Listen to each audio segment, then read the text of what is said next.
Assalamualaikum warahmatullahi wabarakatuh. Perkenalkan, nama saya Nur Ramadhani yang akan bertugas sebagai moderator dalam diskusi organisasi internasional yang disusun oleh kelompok 6. Adapun anggota kelompok saya adalah Danila Ratu, Nurfadia Agustriani, Nur Haira, dan Rahayu Junior. Baik teman-teman, langsung saja kita mulai ke sesi yang pertama, pembukaan.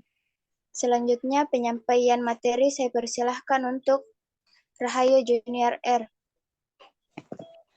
Oke, apa yang dimaksud dengan organisasi internasional? Istilah organisasi internasional mempunyai pengertian ganda, yaitu arti luas, organisasi yang luas lingkupnya atau cangkupan melintasi batas-batas negara. Organisasi internasional meliputi organisasi internasional yang publik, intergovernmental organization, arti sempit, yaitu hanya menunjuk organisasi internasional yang bersifat publik.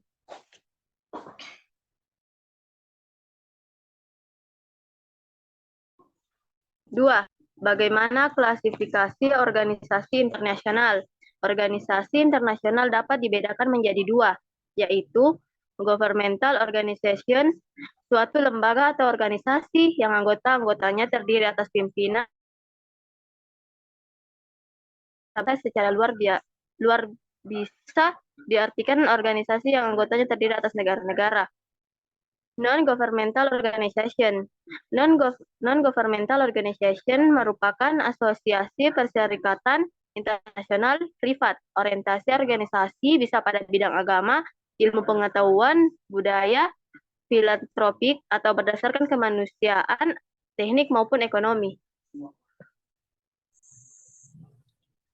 Organisasi apa saja yang termasuk dalam organisasi internasional? Yang pertama, PBB, Perserikatan Bangsa-Bangsa.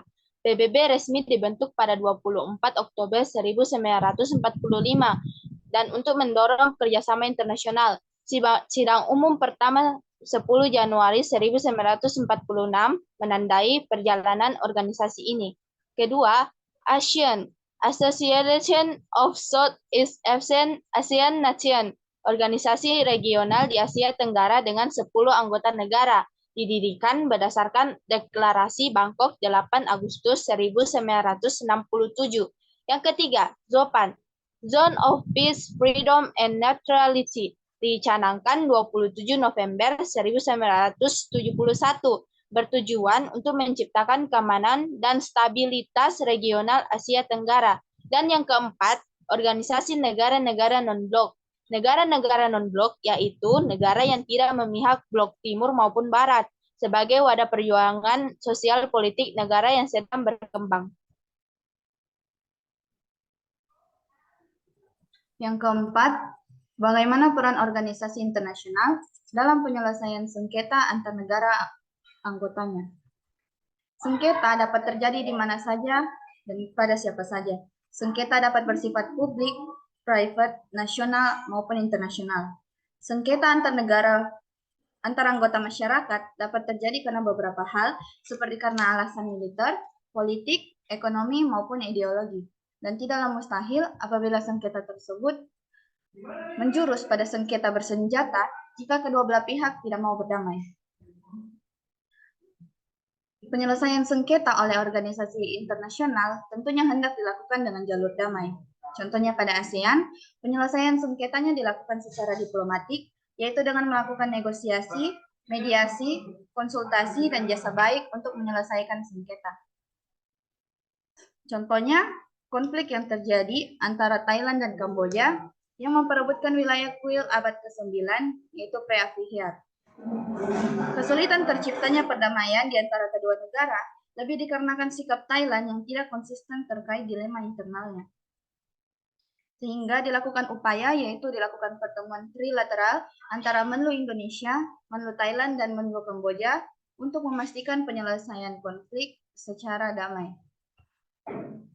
ASEAN dengan piagamnya ASEAN Charter dinilai cukup berhasil menetralisir konflik yang terjadi antara Thailand dan Kamboja, di mana kedua belah negara ini menyepakati pertemuan Joint Border Commit dan menerima tim pemantau dari Indonesia. Saya akan membacakan kesimpulan dari kelompok kami. 1. Organisasi internasional merupakan forum yang dibentuk oleh negara sebagai subjek hukum internasional guna mencapai tujuan bersama. 2.